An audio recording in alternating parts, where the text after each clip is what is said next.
வணக்கம். இன்றைக்கி ஜானூஸ் கிச்சனில் ஒரு டேஸ்ட்டான எறா குழம்பு செய்யலாம். நான் அதுக்காக ஒரு மண்சட்டியில் 2 டேபிள் ஸ்பூன் எண்ணெய் ஊற்றிருக்கேன்.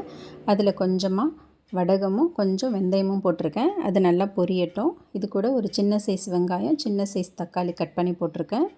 ஒரே ஒரு பச்சை மிளகாய், ஒரு 5-6 பல்லு பூண்டு போட்டிருக்கேன். கொஞ்சம் கருவேப்பிலை சேர்த்துக்கிறேன்.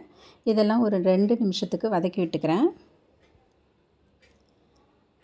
இப்போ இந்த மாதிரி வதங்கினதுக்கப்புறம் இது கூட 200 கிராம் அளவுக்கு எறா க்ளீன் பண்ணி வச்சுருக்கேன். அதையும் போட்டுக்கிறேன். இது பொடி பொடி எறா ரொம்ப டேஸ்ட்டாக இருக்கும்.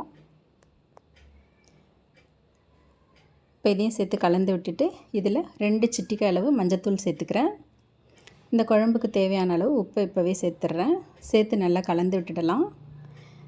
இந்த மாதிரி கலந்து விட்டுட்டு ஸ்டவ்வை லோ ஃப்ளேம்லேயே வச்சுட்டு ஒரு 2 நிமிஷத்துக்கு மூடி வச்சிடலாம். எறாவிலேருந்து தண்ணி விடும். இப்போ எறாவிலேருந்து நிறைய தண்ணி விட்டுடுச்சு. இப்போ இதை நல்லா கலந்து விட்டுட்டு இது கூட காரம் சேர்த்துக்கிறேன். காரத்துக்கு 2 டேபிள் ஸ்பூன் நிறைய குழம்பு மிளகாய்த்தூள் சேர்த்துக்கிறேன். இதையும் சேர்த்து நல்லா கலந்து விட்டுடுறேன். நான் ஒரு சின்ன லெமன் சைஸ் அளவுக்கு புளி எடுத்து ஊற வச்சு கரைச்சி வச்சுருந்தேன். அந்த புளி தண்ணியும் அதில் சேர்த்துக்கிறேன். புளி தண்ணியை சேர்த்து நல்லா கலந்து விட்டுடலாம். இப்போ இதை மீடியம் ஃப்ளேம்லேயே வச்சு ஒரு 5 நிமிஷத்துக்கு கொதிக்க வச்சுக்கலாம். இப்போ நல்லா கொதிச்சிடுச்சு. இதை நல்லா கலந்து விட்டுட்டு இது கூட தேங்காய் பால் சேர்த்துக்கலாம். நான் ஒரு 100 ml அளவுக்கு திக்கான தேங்காய் பால் எடுத்து வச்சுருக்கேன். அதையும் அது கூட சேர்த்துக்கிறேன். சேர்த்துட்டு நல்லா கலந்து விட்டுட்டு இதை ரொம்ப நேரம் கொதிக்க வைக்க வேணாம். ஒரு 3 நிமிஷத்துக்கு கொதிக்க வச்சா போதும். இப்போ நல்லா கொதிச்சிருச்சு. இதை நல்லா கலந்து விட்டுட்டு கடைசியாக இது கூட கொஞ்சம் கொத்தமல்லி தழை சேர்த்துக்கிறேன். சேர்த்துட்டு ஸ்டவ் ஆஃப் பண்ணிடலாம். ஒரு டேஸ்ட்டான எறா குழம்பு ரெடி ஆகிடுச்சு. இது இட்லி, தோசை, சாதம் எல்லாத்துக்குமே சாப்பிட்றதுக்கு ரொம்ப நல்லாயிருக்கும். தேங்க்ஸ் ஃபார் வாட்சிங். வணக்கம். இன்றைக்கி ஜானூஸ் கிச்சனில் ஒரு ஈஸியான தக்காளி ரசம் செய்யலாம். இந்த தக்காளி ரசம் செய்கிறதுக்காக நான் பழுத்த தக்காளியாக 2 தக்காளி எடுத்து அதை கட் பண்ணி சாப்பரில் போட்டு நல்லா கூழாக அதை சாப் பண்ணி எடுத்துக்கிறேன்.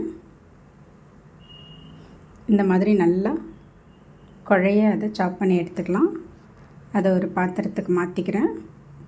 புளி எதுவும் சேர்க்க வேண்டாம். இந்த தக்காளியோட புளிப்பே நல்லாயிருக்கும். இப்போ இதில் 400 ml அளவுக்கு தண்ணி சேர்த்துருக்கேன். அது இருக்கட்டும். ஒரு உரலில் 1 ஸ்பூன் மிளகு, 1 ஸ்பூன் சீரகம், 1 ஸ்பூனுக்கு தனியா சேர்த்துருக்கேன். இது கூடவே ஒரே ஒரு வரமிளகாவும் 5-6 பல்லு பூண்டும் தோலோடு சேர்த்து இந்த மாதிரி ஒன்றும் பாதியமாக நசுக்கி எடுத்துக்கிறேன். கோர்ஸாக நசுக்கினா போதும். இப்போ நசுக்கியாச்சு. இதை நம்ம அந்த தக்காளியோடு சேர்த்துக்கலாம். சேர்த்துட்டு இதை நல்லா கலந்து விட்டுடலாம். ரொம்ப ஈஸியாக செஞ்சிடலாம் இந்த ரசத்தை. இப்போ இது கூட 2 சிட்டிகை மஞ்சள் தூள், டேஸ்ட்டுக்கு தகுந்த மாதிரி உப்பு சேர்த்துருக்கேன். சேர்த்து நல்லா கலந்து விட்டுறேன்.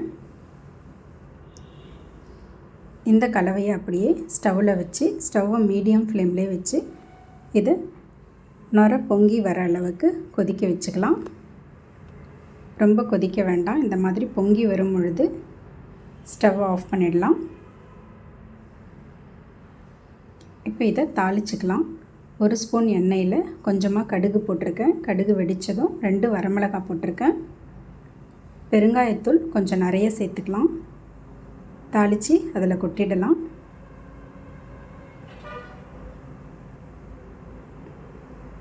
இப்போ இது கூட கொஞ்சமாக கருவேப்பிலையும் கொத்தமல்லியும் சேர்த்து கலந்து விட்டுடுறேன்.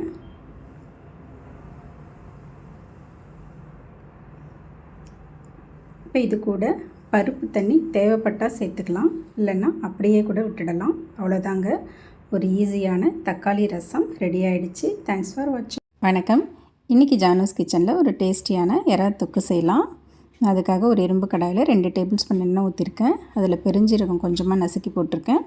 ஒரு மீடியம் சைஸ் வெங்காயத்தை சின்ன சின்னதாக கட் பண்ணி போட்டிருக்கேன். அதை கொஞ்சம் வதக்கிக்கலாம். ஒரு 2 நிமிஷம் வதக்கிக்கலாம் அதை. இது கூடவே ஒரே ஒரு வரமிளகாவை கிள்ளி போட்டிருக்கேன். அதே மாதிரி ஒரு பச்சை மிளகாவை 2ஆ 3ஆ கிள்ளி போட்டிருக்கேன். கொஞ்சம் கருவேப்பிலை சேர்த்துக்கிறேன். இதையும் சேர்த்து ஒரு நிமிஷம் வதக்கி விட்டுக்கிறேன். இப்போ இது கூட ஒரு சின்ன சைஸ் தக்காளியை கட் பண்ணி வச்சுருந்தேன். அதையும் சேர்த்துக்கிறேன். சேர்த்து ஒரு நிமிஷம் வதக்கி விட்டுட்டு இது கூட இஞ்சி பூண்டு பேஸ்ட்டு கொஞ்சம் சேர்த்துக்கலாம். நான் இதில் 1/2 டீஸ்பூன் அளவுக்கு கொஞ்சமாக தான் இஞ்சி பூண்டு பேஸ்ட்டு சேர்க்குறேன். சேர்த்து அதையும் நல்லா கலந்து விட்டுக்கிறேன். இப்போ இதில் 2 சிட்டிகை அளவுக்கு மஞ்சள் தூள் சேர்த்துக்கிறேன். 1/2 டேபிள் ஸ்பூன் அளவுக்கு தனி மிளகாய் தூள், 3/4 டேபிள் ஸ்பூன் அளவுக்கு தனியாத்தூள், 1/2 டேபிள் ஸ்பூனுக்கு சாம்பார் பொடி சேர்த்துக்கிறேன். இப்போ இதுக்கு தேவையான அளவு உப்பும் சேர்த்துக்கிறேன். சேர்த்துட்டு நல்லா கலந்து விட்டுக்கலாம். இந்த மாதிரி கொஞ்சம் எண்ணெய் பிரிஞ்சு வர மாதிரி வதக்கி விட்ட பிறகு இதில் கொஞ்சமாக தண்ணி சேர்த்துக்கிறேன். தண்ணி சேர்த்து நல்லா கலந்து விட்டுடலாம். கலந்து விட்டு இதை லோ டு மீடியம் ஃப்ளேம்லேயே ஒரு 2லேருந்து 3 நிமிஷத்துக்கு மூடி வச்சுக்கலாம். 3 நிமிஷம் கழிச்சு ஓப்பன் பண்ணிவிட்டு இதை நல்லா கலந்து விட்டுட்டு க்ளீன் பண்ணி வச்சுருக்கேன் எறாவை அதில் சேர்த்துக்கிறேன். இது 200 கிராம் அளவுக்கு தான் எறா இது. இதை அது கூடவே சேர்த்துட்டு நல்லா கலந்து விட்டுறேன்.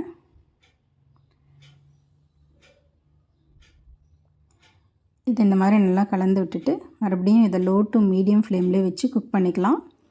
இது ஒரு 4லேருந்து 5 நிமிஷம் போதும். எறா சீக்கிரம் வெந்துடும். அவ்வளோதாங்க. இப்போ எறாலாம் நல்லா குக் ஆகிடுச்சு. கடைசியாக இதில் கொஞ்சமாக கருவேப்பிலையும் கொத்தமல்லியும் சேர்த்துக்கிறேன். சேர்த்துட்டு கலந்து விட்டு ஸ்டவ் ஆஃப் பண்ணிடுறேன். அவ்வளோதாங்க, ஒரு டேஸ்டியான எறா தொக்கு ரெடி ஆகிடுச்சு. இது சாம்பார் சாதம், ரசம் சாதம் எல்லாத்துக்குமே சாப்பிட்றதுக்கு ரொம்ப நல்லாயிருக்கும். தேங்க்ஸ் ஃபார் வாட்சிங்.